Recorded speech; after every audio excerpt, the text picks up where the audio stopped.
The Holy Christian Church was born at the festival of the first great Christian Pentecost in Jerusalem, 50 days after Easter. You're familiar with the events of how the disciples were filled with the Holy Spirit. And I don't know what turns you on about the second chapter of the book of Acts, whether it's the speaking in tongues. The one that's always turned me on are the statistics involved. At dawn on Pentecost, you have 120 core Christians, and then you have 3,000 more after the conversions that followed Peter's speech. 5,000 a short time later. I mean, this is the sort of growth curve that would gladden the heart, I think, of any church's mission board, to say the very least. But are these figures believable? Again, the critics come along and say, please, all ancient historians pad their figures. And I have to agree, most of them do.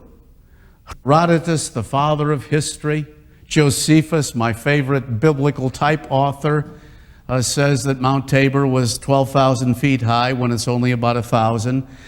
You see, it's so easy, I think, for the copyists in their manuscripts to add a zero. They get a little tired copying the manuscript, so what's easier than adding a zero? Then 300 years down the pike, they add another zero. Maybe that's how it happened, I don't know.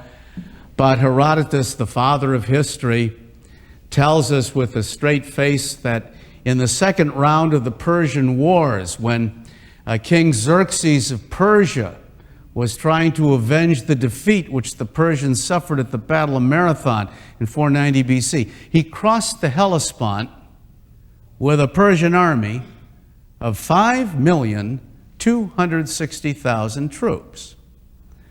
Now, if that were true, that would simply be the biggest military operation in all of human history up to the present moment. It would be 10 times the size of the Allied landings on the Normandy beachhead in World War II. That was only 500,000. One of my students with his handy-dandy calculator figured that if the Persian army marched 3 abreast, the first would be coming into Athens before the last left Central Asia. A little hard to keep the group together without benefit of cell phone, to say the least. And so most scholars cut this number down to 250,000. Still, it was the biggest army of antiquity. Well, then the critics go on to argue, if you do that for Herodotus, then please do the same for the historian called Luke. In the book of Acts, 3,000 converts. Try 30, maybe only 3. Obviously, Luke is padding his figures. Well, you know, this is not what St. Paul says. Later on, we have Paul writing about how, when he's writing to the Colossians, he says the word of God is being proclaimed in all the world. When he got to Rome, he found a church already vigorously growing there. Remember, they rolled out the red carpet to him in the 43rd milestone at a place called Appius Forum. And then at the 33rd milestone, another group came at a place called the Three Taverns. Those places can be located today. And this implies a growing church, growing explosively. When Paul and his associates reached Thessalonica in the second mission journey, their opponents said, "These men who have turned the world upside down have come here to bother us also," implying that we have a pretty explosive growth, and that Luke is not kidding us in the book of Acts. Is there any way to guarantee what Luke says? You bet there is. And for the last time, I shall invoke my favorite Latin Roman author, Cornelius Tacitus, one of the best sources for the history of the first century in the Roman Empire. In his great Annals of Imperial Rome, Book 15, section 44, he writes about the great fire of Rome and how Nero got blamed for setting Rome on fire, and in order to save himself from revolution in the city of Rome, he instead blamed the Christians. Now listen to what Tacitus says about the Christians. Now I read this passage, I guess, several dozen times before a phrase suddenly climbed out of that passage and clubbed me over the head. See if you can hear the phrase to which I refer. Therefore, to scotch the rumor that he had set fire to Rome, Nero substituted as culprits and punished with the utmost refinements of cruelty a class of people loathed for their vices, whom the crowd called Christians. Christus, the founder of this name, had undergone the death penalty in the reign of Tiberius by sentence of the governor Pontius Pilate, and the pernicious superstition was checked for a moment, only to break out once more, not merely in Judea, the home of the disease, but in the capital itself, where all things horrible or shameful in the world collect and find a vogue. I need not tell you this is a hostile source. He regards the Christians as so much sewage. Never mind, I love hostile sources. I can often squeeze more truth out of hostile sources than friendly sources. Friendly sources, you can't tell if they're exaggerating. They might be padding the figures. This man does not like the Christians. He has no reason to puff up his numbers on them. So listen to what he says next. First, the confessed members of the sect were arrested. Next, vast numbers were convicted, not so much on the count of arson as for hatred of the human race, and derision accompanied their end. They were covered with wild beast skins and torn to death by dogs, or they were fastened in crosses. And when daylight failed, they were burned to serve as lamps by night. Nero had offered his gardens for the spectacle, and he gave an exhibition in his hippodrome, mixing with the crowd in the habit of a charioteer, or mounted in his chariot. Anybody hear the phrase? Vast multitude. And suddenly it really clubbed me over the head. The Great Fire of Rome took place in 64 AD. Pentecost, the Easter and Pentecost took place in 33 AD. So folks, what we are saying is that 31 years later, only 31 years later, 1,500 miles away, we already have so many Christians that Tacitus calls them a vast multitude. Now, the first thing I did, of course, is go back to the Latin. What does the Latin say? Multitudo ingens, which means high hundreds or thousands, as we compare that phrase elsewhere in Tacitus. And those are only the Christians who were arrested. A majority of them obviously went underground or hid or fled. That'd be the normal thing to do in terms of self-preservation. Nothing wrong about that. So only those arrested were already a vast multitude. Now, again, this doesn't guarantee that there were 3,000 converts at Pentecost. But I think it does show that the beginnings of Christianity were rather explosive. And it was not just an each one reach one campaign or something in the Eastern Mediterranean. So many of our history books say that Christianity slowly began to seep into the Eastern Mediterranean world. And after a long time, it went a little bit further west and so on. That simply is not borne out by the facts. We have indeed an explosive inception of the Christian faith, which is more or less identical to what Luke claims in the book of Acts, as borne out by Tacitus and other Roman historians who also report on the early Christians. And so I think we can regard Luke's record with a new appreciation for its credibility, for its basic reliability. And as we again go through his second great treatise, the book of Acts, and we examine the earliest history of Christianity, there this particular horizontal method, the needle goes off the scale. There is so much extra to report.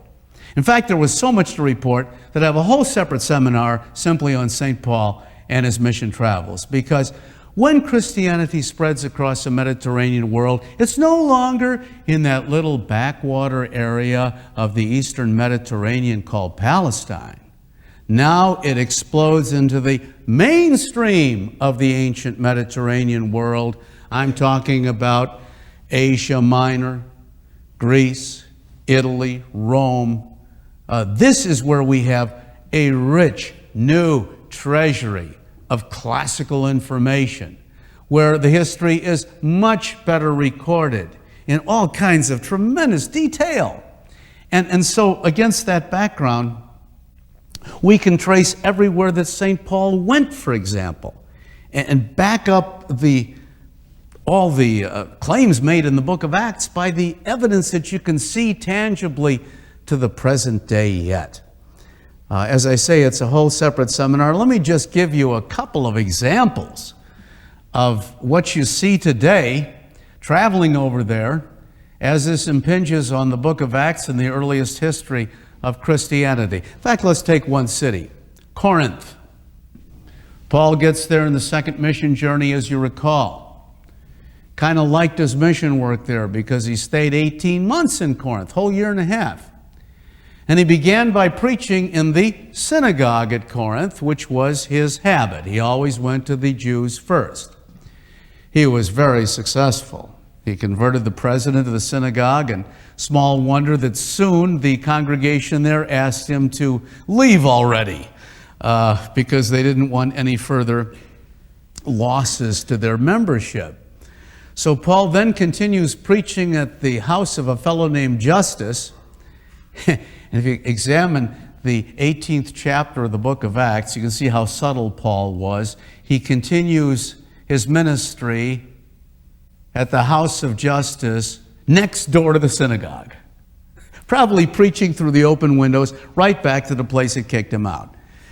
And after 18 months of this, naturally, his Jewish opponents in the synagogue prosecuted him before Lucius Junius Galilo, the governor of Achaia, the Roman governor of Achaia, because that's what Greece was called at that time. This is the first test case for Christianity in history.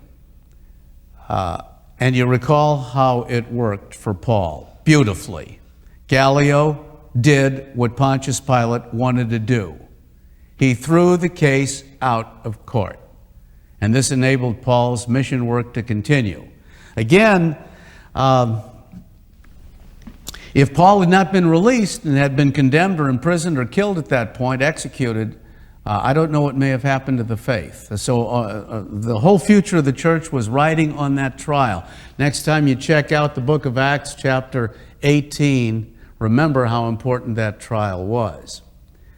Now, what's fascinating is the very place where Galilo sat on his governor's ivory chair on the bema or tribunal is still there. Because Corinth has been excavated, and thank God there is no modern Corinth built at that site. It's called Palaios Corinthos, meaning Old Corinth. And so right there, the archaeologists hit pay dirt, and the great central agora, or marketplace of Corinth, has been laid bare, including the tribunal where Galilo sat. You can even see 4 indentations in the marble pavement where his ivory judge's chair was situated. We know he was looking north that day. And Paul, standing at the base of the tribunal, was looking south that day, into the sun. That's the kind of specificity you can get by checking out the sites themselves. By the way, Paul will use that exoneration to good use later on when he appears in Rome before Nero's tribunal, when again he is on trial for his life. So many other things show up.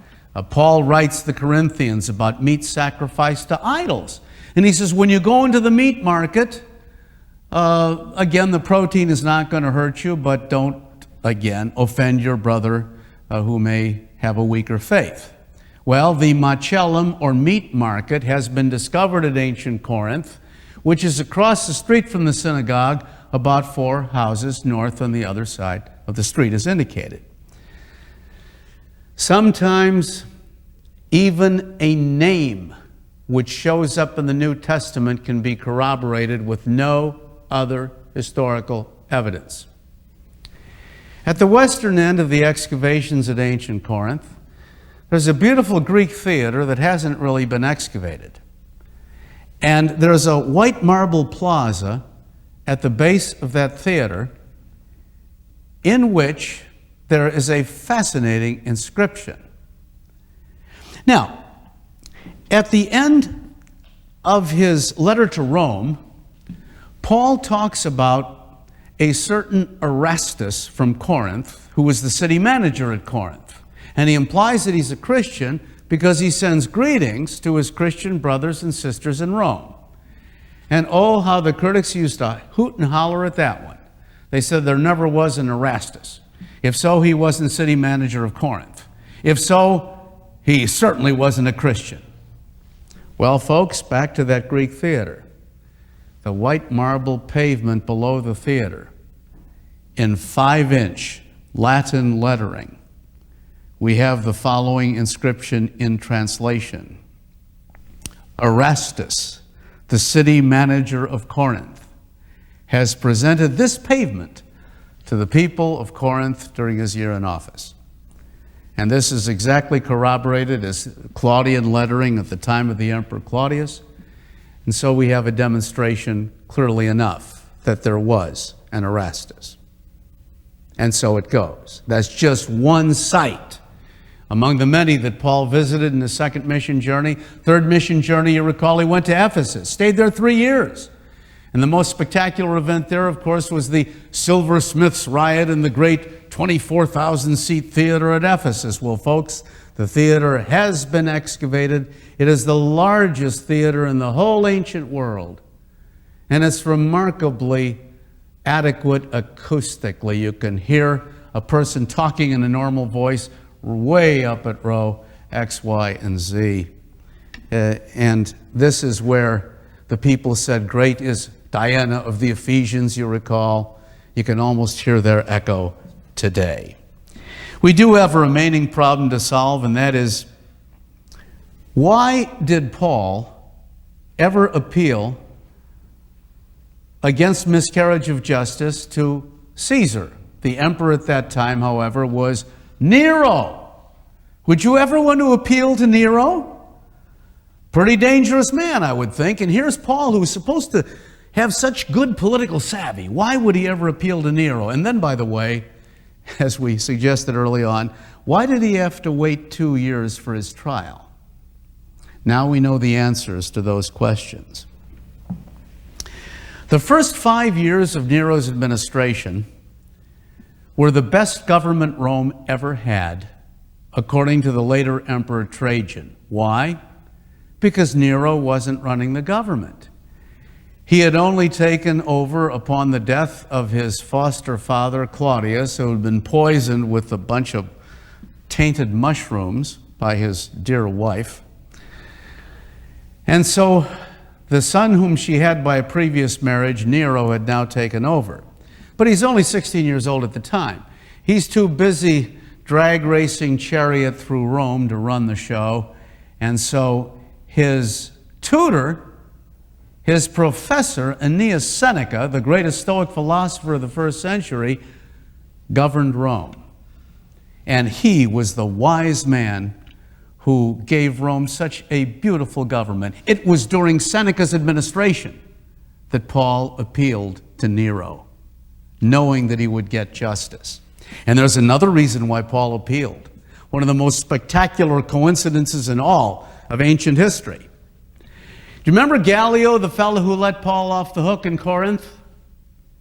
Would you believe that his full-blooded brother was Aeneas Seneca, Nero's professor, who was running Rome so admirably? You might say, well, wait a minute. Lucius Junius Gallio, Aeneas Seneca, where's a common name? There is no common name. Well, it's all the Roman system of adoption. Romans would laugh at how we adopted babies today. Baby, why do you adopt a baby? You can't tell what the kid's going to grow up to be. Romans are very practical, that they adopted 18, 19, 20-year-olds when it was quite clear what they would become. And so one day, Lucius Junius Gallio Sr., childless, pays a visit to the house of Seneca. And he says, oh, my friend Seneca, you have 3 fine sons, Aeneas Mela, Aeneas Novatus, and Aeneas Seneca Jr. He's a philosopher to be, by the way. I'd like to adopt one of those. I think I'll choose Novatus. All he has to do is change his name, and he inherits my entire fortune. So before anybody can say anything, Novatus says, see you later, Dad. We'll stay in touch. And he changes his name to Lucius Junius Gallio Jr. And so that's the reason they have different names. But he is Seneca's full-blooded brother. Now do you get the picture? Paul is appealing to Nero because he already has a friend at court, the person who was running Rome, known to be fair, and now we have a precedent in that Paul was already released by Seneca's own brother. And this is why Luke carefully records it in the book of Acts. And don't think Luke, who accompanied Paul to Rome, is not going to use that as a deposition in Rome when Paul comes to trial. But now, why does Paul have to wait 2 years for a trial? Well, thereby hangs a colorful story. After 5 years of this, Nero now wants to take over the government himself. And Seneca bows out to one side, but he says, well, please, keep advising me from the wings. But the person who wouldn't agree to sharing power with Nero was Mama Agrippina, her name was. She was Caligula's sister, so you can kind of tell the genes that were in her makeup. Agrippina is a very ambitious woman who wants to continue being a co-ruler, a ruler with her son Nero. And that's never happened in Rome before. And so now Mama and son have these colossal knockdown, drag-out fights, and Mama threatens Nero that she's probably going to replace him. And now Nero plots an ultimate solution to the problem of his mother. First, he tried the old collapsible bedroom ceiling ploy. Romans loved their gadgets, and so one day when Mama was out in the countryside, they redid Mama's bedroom ceiling with concrete panels which would drop out at the pull of a lever. And when Mama came back, one of her ladies in waiting told her about the dreadful plot, and so she spent that night in the John. And then about 3 a.m., the ceiling crushed her bed beyond recognition. Now, Mama is going to decry Nero before the Roman Senate. Nero is panicked. And so instead, he writes his mother a letter stained with his own tears, saying, Mama, I've done a terrible thing. I'll be a good boy from now on if you forgive me. Sort of a plot you people may have heard before as parents. Mama believes it, and they go down to the Bay of Naples where they have a wonderful dinner together. Nero embraces his mother and says that from now on, she'll be on the front side of the Roman coins, and his image will be on the other side. She'll be a co-empress, and Mama's so happy. And so about midnight, Nero bids his Mama goodbye because her motel is 5 miles across the bay, and they provide a cabin cruiser for her to go home. Now, Tacitus describes her boat as a collapsible cabin cruiser. This had a trapdoor built in the hull, which would open up and scuttle the ship in the middle of the bay, and the crew would swim away, and dear Mama would drown. It had to be an accident, you understand, because it looks pretty tacky for an emperor to murder his mother. So in the middle of the bay, they pulled the lever to open the trapdoor, and it wouldn't budge. Why not? Because the idiots had put the hinges on the wrong side. They had it opening out, not opening in. And so the subsurface water pressure, of course, kept it shut. If they'd had it opening in, Yellowstone, the thing would have dropped like a rock, no problem at all. It worked fine in dry dock, by the way. This trapdoor was designed by the admiral of the Roman Navy. So then they try to scuttle a ship by going to the starboard rail, port rail, starboard rail, port rail. They're taking water on. Now the crew comes storming out of the hold. They hadn't been let in on the plot. Only the officers knew about it. And so they then run to the opposite rail, each side, thinking their officers are going stark raving mad, and they stabilize the ship that way. It's now 1 a.m. Mama climbs out of the hold and dives off the ship because, surprise, Mama is a great swimmer.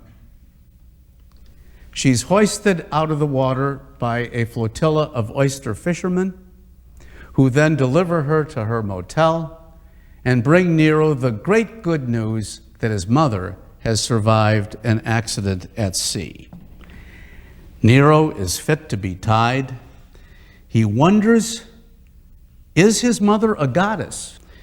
And so instead he takes the admiral and says, you finish what you set out to do. So the admiral grabs a squad of Marines, and they come and pound in mother's door and come into her bedroom and club her to death.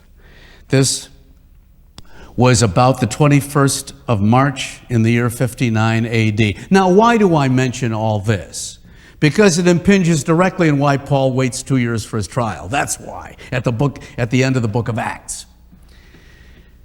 According to one of the wildest coincidences in history, after Paul winters in Malta after that dreadful Mediterranean tempest, he set sail the next spring on March 10th. How do we know that? Because all shipping resumed after the winter hiatus on the 10th of March. You go March 9th, you will violate marine insurance, you got no insurance. And now it takes exactly 10 days to go up the Bay of Naples, as you can tell from the end of the book of Acts. And so add them together. Just about that same time, Paul's ship is pulling into the Bay of Naples. I don't know if he saw this cabin cruiser incident, but it was about that time that it happened. Now here's the point. All of Rome learned very shortly how Nero had killed his mother. And Nero now is too frightened to return to Rome because he might be stoned to death, he thought. And so for the next 18 months, he cruises around southern Italy, and now you know why Paul has to wait for his trial. When he finally does get tried before Nero, there's overpowering evidence that he beat the rap, that he had a brief continuing ministry in Spain, and then after the fire of Rome, when Christians were illegalized, then he met his death by execution, beheading on the Ostian Way, where he most likely is buried to the present day. So that's just one example of how you can fill in detail in the book of Acts once we compare the secular evidence and work it into the biblical evidence. In conclusion, I would like to point out that one of the repeated challenges that I get on the university campus from non-Christian students and from unchurched students is this one. With all religious systems claiming to teach the truth, what makes Christianity any different? I mean, aren't the other religious systems just as credible? And the answer is no way. Everything makes Christianity different. And I'll tell you what that difference is. Think of all the time you have so generously spent in this particular series. Along with the discussion, 8 hours worth. Now let me point out the difference. If I were representing any other world religious system, then Christianity or our parent Judaism, which is also a historically based religious system, I would get up, be introduced, talk about the weather, and sit down. Not 8 hours worth. I would sit down after 5 minutes. Why? Because there are no bridges to be built. There are no tangencies or correlations that really constitute history. That's the difference. And I think it's a pretty dramatic difference. It's even led me to a conclusion that many of you may not agree with. But for me, examining all the evidence when it comes to religion, I almost wish we could park Christianity in another category than religion. Because quite frankly, religion includes everything from astrology to the New Age to the cults to whatever else. And it's a terrible group to be assigned with. I wish we had a higher category because the credibility of the Christian faith is exponentially stronger than that of the other competing world religious systems, again with the exception of our parent Judaism. This is not to be prideful about it or to boast about it or say, hey, we're better than they are. No, not at all. But it is to say that here's a faith which is not only theological, but logical. Here's a faith you can check up on. This is a faith that, quite frankly, is pretty easy to believe against the background of the blind faith which is required in so many other systems. And maybe that's the reason why our Christian faith is the most successful single phenomenon in the entire history of the world. There is no other faith, there is no other system of belief, there is no other nation, there is no other teaching which has commanded the loyalties of 2 billion people in the present generation alone. A remarkable statistic. And maybe it's because we follow the teachings of a Jesus who said, you shall love the Lord your God with all your heart and soul and mind. I love it. Thank you for your kind attention, your cooperation, for your attendance at these sessions. Blessings.